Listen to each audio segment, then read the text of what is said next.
आइए जानते हैं अयोध्या के चोरों को। चोर ही नहीं, डकैत भी हैं। किसने खजाना लूटा अयोध्या का? खजाना यानी जिसने कुछ जाकर के चढ़ाया, देश विदेश से जाने वालों ने पत्रम पुष्पम जो भी चढ़ाया, उस पर वक्र दृष्टि किसकी थी? वे लुटेरे हैं कौन? चप्पे चप्पे पर कैमरे लगे हुए हैं, चप्पे चप्पे पर केंद्रीय पुलिस है, प्रदेश की पुलिस है, पीएससी है, उसके बाद भी लूट लिया खजाना। लूटल रे कौनो ठगवा नगरिया, लूटल रे। दादी माँ हमारी गाती थी, आपके घर भी ऐसे गीत। तो किस ठग ने अयोध्या के खजाने को लूट लिया और ताकते रह गए? यमराज किसी गली में नहीं मिले, उनके दूत भी नहीं मिले, उनका कुछ बिगड़ा भी नहीं। यह लूट का क्रम लंबे समय से चल रहा था। लूट में कुछ थलैत होते थे गांव में, यानी कुछ लुटेरों का गिरोह होता था और सरगना कहीं जाता नहीं था, वो बैठा रहता था और ले आते थे सब, तो एक हिस्सा लूट का रख करके शेष में बंटवारा कर देता था। तो वह लुटेरों का सरदार कौन है? कई नाम आ रहे हैं, शंकराचार्य जी भी नाम ले रहे हैं, और मैं लुटेरों का सरदार तो नहीं कह सकता, लेकिन जिनकी भी जिम्मेदारी है वह इस दोष से मुक्त नहीं हो सकते। आइए, चप्पे चप्पे पर कैमरे, हर महीने सीएम आदित्यनाथ योगी का दौरा, नृपेंद्र मिश्रा जैसे अनुभवी आईएएस का दिमाग जिसने कार सेवकों पर गोली चलवाया मुलायम सिंह यादव के रिज्यूम में, अमिताभ यश जैसा सुपर कॉप जो दौड़ा दौड़ा करके गोली मारता है, इनकाउंटर स्पेशलिस्ट ऐसे लोगों को कहा जाता है। चुनिंदा अधिकारियों की ड्यूटी, फिर भी लुट गया अयोध्या का खजाना। अयोध्या की रखवाली कर रहे हैं हनुमान जी। अब हनुमान जी को भगवान राम ने जिम्मेदारी दिया था, वह गए नहीं, उन्होंने सीना फाड़ करके दिखा दिया, कहा प्रभु अब हम कहाँ जाएं? श्री राम जानकी बैठे हैं मेरे सीने में, हम कहाँ जाएं प्रभु? सब तो चले गए रोते गाते, लेकिन हनुमान जी नहीं गए। उन्हें एक स्थान दिया गया कि हनुमान यहीं से अयोध्या की रखवाली करो।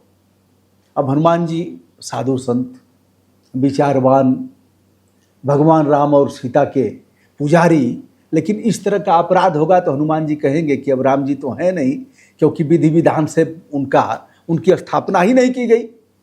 अब हम कहेंगे कि हम नकारात्मक बातचीत कर रहे हैं। ये बाबू जिसकी पत्नी होगी और पत्नी को छोड़ करके पत्नी विलाप करेगी और पति जाएगा, पूजा पाठ करेगा, घंट हिलाएगा, ऐसे करके घंट हिलाएगा, भगवान रहेंगे वहां?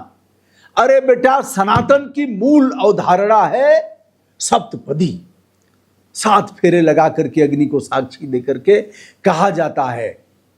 कन्या पहला वचन में कहती है होने वाले पति से कि किसी भी पूजा पाठ में, किसी भी धार्मिक प्रतिष्ठान पर यदि आप जाएंगे तो मुझे भी लेकर के जाएंगे, और तभी वह पूजा पाठ, वह साधना संपन्न होगा जब हम आपके साथ रहेंगे।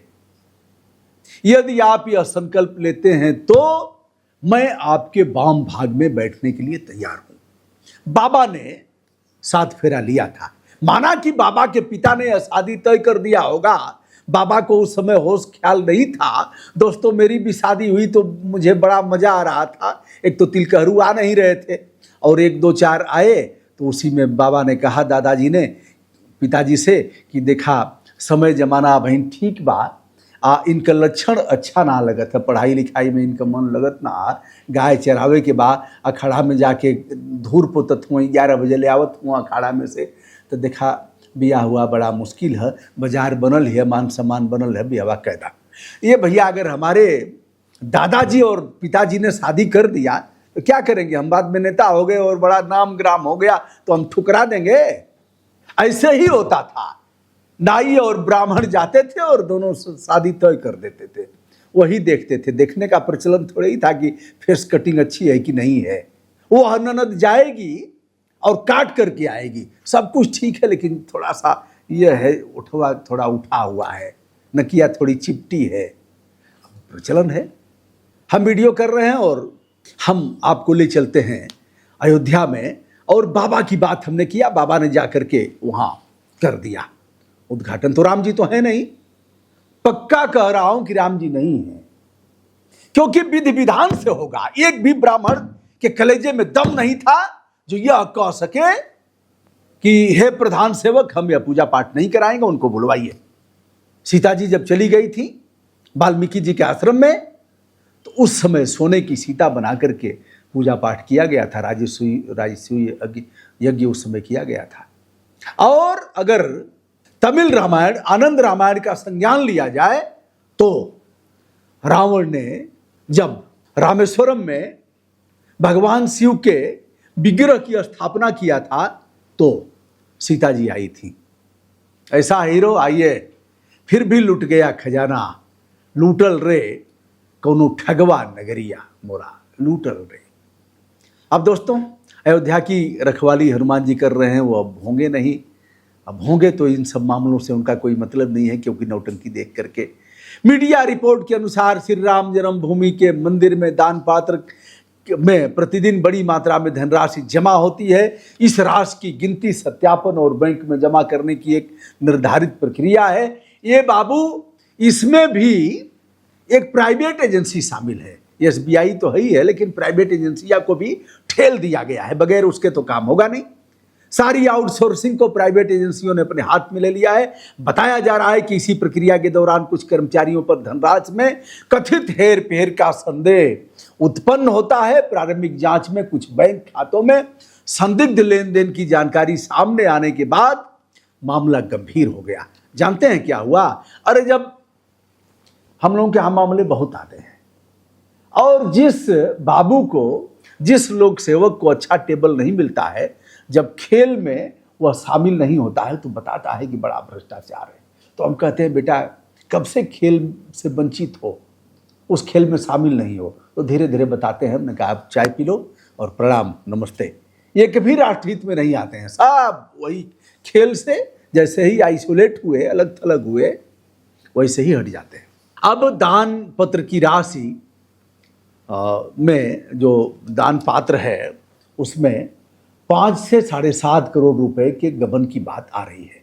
सूत्रों की माने तो एक कर्मचारी जिसका नाम अविनाश शुक्ला है, उसके खाते में 5 लाख की राशि निकाली गई। निकाल करके फिर उसी में डाला गया, यानी उसने गबन किया था, निकाला था। सूत्रों के अनुसार अगर देखा जाए तो और भी धनराशि का गबन व्यापक पैमाने में किया गया है। अब पुलिस संबंधित अधिकारियों के बैंक और उनके खातों का देख रही है, अपने ढंग से करेगी। कुछ दिन में नया मामला आएगा, मामला पुराना हो जाएगा। और इस मामले में जो विभिन्न नेताओं ने अपनी प्रतिक्रिया दिया है उसके बारे में सबसे पहले समाजवादी पार्टी के राष्ट्रीय अध्यक्ष और पूर्व मुख्यमंत्री अखिलेश यादव ने इस विषय पर अपनी प्रतिक्रिया देते हुए कहा कि आस्था है, श्री राम हमारे आस्था के प्रतिबिंब हैं और श्री राम मंदिर में इस प्रकार की गड़बड़ी हुई है तो इसकी निष्पक्ष और पारदर्शी जांच कराई जानी चाहिए। अब उन्होंने बर्रे के छत्ता में हाथ डाल दिया। जाएंगे कहाँ अखिलेश बाबू? अरे, आप कौन होते हैं राम मंदिर की बात करने वाले?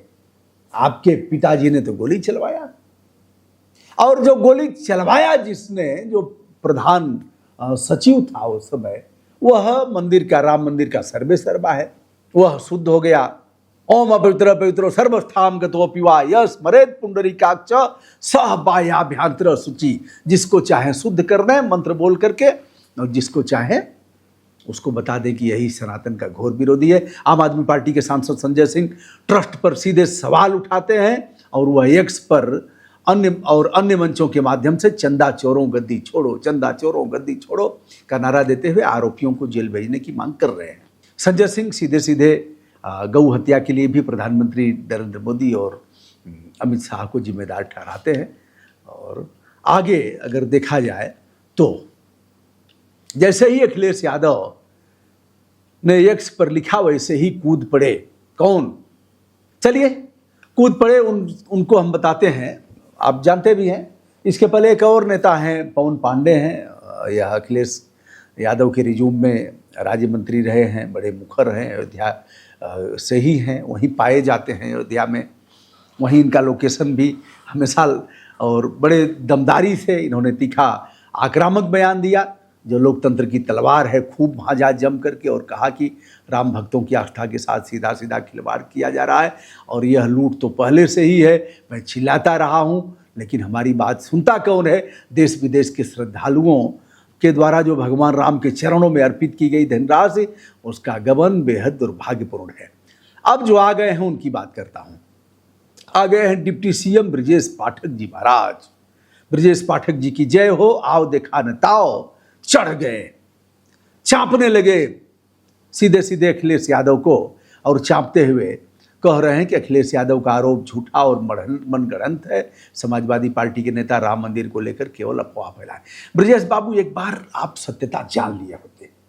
अखिलेश सही कह रहे हैं कि झूठ कह रहे हैं, इस बार एक बार इसका, लेकिन केवल एक ही बात कि हमको विरोध ही करना है, यह लोकतंत्र का स्याह पक्ष है। ट्रस्ट ने क्या कहा है? श्री राम जन्मभूमि जो तीर्थ ट्रस्ट है, इन आरोपों को पूरी तरह से बेबुनियाद बताया है। ट्रस्ट के महासचिव हैं चंपत राय। क्या नाम लिखा है मैं कहूँगा तो मानहानि का मुकदमा हो जाएगा। चंपत राय जी के योगदान को मैं नहीं जानता, लेकिन चंपत राय जी को मैं देखता हूँ तो मुझे यह लगता है कि बहरहाल सब फिट है इसमें। तमाम सेटेलाइट और कंप्यूटर और डिजिटल सारा कुछ फिट है चंपत राय के दिमाग में। वो स्टेट बैंक ऑफ इंडिया यानी SBI के कर्मचारियों की मौजूदगी में नियमित ऑडिट करने की बात कर रहे हैं और यह भी कह रहे हैं किसी प्रकार की कोई वित्तीय या गड़बड़ी सामने नहीं आई है। अब चंपत राय कह रहे हैं तो उनकी बात काटेगा कौन? सवाल इस बात का है कि किया किसने और इसके मूल में कौन है? इसकी चाबी किसके पास है? चोरों का सरदार कौन है? अब इस मामले में इतना होने के बाद बाबा का आसन हिला और बाबा ने इन आरोपों को गंभीरता से लेते। बाबा जानते हैं ना, बाबा, अरे वही बाबा, प्रधान सेवक फकीर, झोला उठाएंगे निकल जाएंगे। वैसे अब जल्दी ही झोला उठाएंगे, क्योंकि अब एक रिकॉर्ड बनाना था कि सबसे अधिक दिनों तक रहने वाले प्रधानमंत्री और पंडित नेहरू को पछाड़ करके चढ़ गए, प्रथम पादान पर अपने आप को स्थापित कर लिए, तो अब किसी भी समय जा सकते हैं। बहरहाल मोहन भागवत उम्र के तकाजा की बात कर रहे थे, लेकिन अब चुप हो गए। चुप क्यों हो गए? अभी एक रहस्यमयी संवाद है, उसके बारे में अलग से बताएंगे। पीएमओ ने दखल दिया है और पीएमओ इस मामले में जवाब मांगा है, रिपोर्ट मांगा गया है। इसके बाद राम मंदिर निर्माण समिति के अध्यक्ष नृपेंद्र मिश्र ने अयोध्या पहुंचकर बंद कमरे में उच्च स्तरीय बैठक की है और जांच के निर्देश दिए हैं। नृपेंद्र जी महाराज की जय हो, श्री राम जन्मभूमि की जय हो, चोरों के सरदार की जय हो, सभी चोरों की जय हो। हे चोर भाइयों, अब इनकी जय जयकार करने से पहले एक बार अपने हम नाम उनको भी याद कर लेते हैं।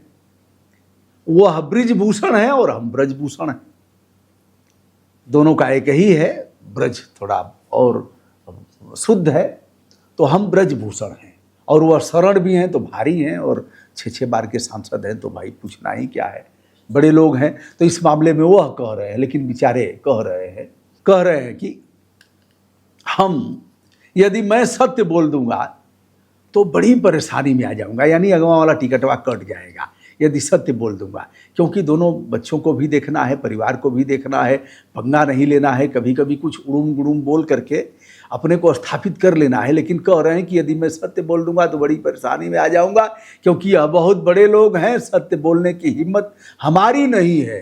कभी समय आएगा तो जरूर बोलूंगा, समय आएगा बाबू साहब, आपके लिए तो दरवाजा खुला है। अरे एक बार आप सपा के सांसद रहे हैं ना, तो ब्रिजभूषण शरण सिंह जी फिर उधर चले जाएंगे, और अखिलेश यादव का भाव आपके प्रति अच्छा ही है और आप भी उनके प्रति अच्छा बोल ही लेते हैं, तो आपको कोई दिक्कत थोड़ी है। यह होता रहता है, एक दल में बच्चे, एक दल में बाप, एक दल में पत्नी। तो उन्होंने ऐसे ही कह करके निकाल दिया। अब हम चलते हैं पूज्य शंकराचार्य जी पर, जो ज्योतिर्मठ के शंकराचार्य जी हैं।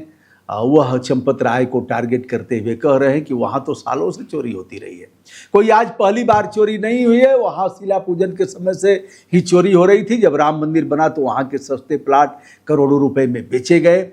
और वहीं चंपत राय बैठे हैं। चंपत का मतलब चंप धातु से मिलकर चंपत बना है। चंपत माने चंपत हो गया, ऐसे दोस्तों इस प्रकार अयोध्या का प्रकरण धीरे धीरे गंभीर बनता जा रहा है। भारतीय जनता पार्टी के नेता और वक्ता डॉक्टर रजनीकांत सिंह ने प्रधानमंत्री को पत्र लिखा और भक्तों की आस्था तथा दान पत्र के राशि की पारदर्शिता पर स्वतंत्र एजेंसी सीबीआई से जांच कराने की मांग की है। ये भैया, अरे 9 साल से जंचवा चल रही है गोमती नदी पर।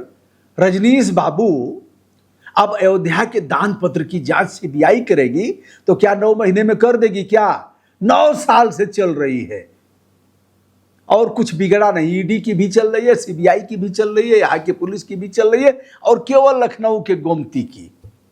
दोस्तों कमेंट में आप बताइएगा कि इस मामले में क्या होना चाहिए। मैं हूं ब्रजभूषण दुबे। सभी आदरणीय दोस्तों को जो देश विदेश से जुड़े हुए हैं, हमें देखते रहते हैं, हमारा हौसला बढ़ाते हैं, हमारा प्रणाम उन सभी तक निवेदित किया जाता है।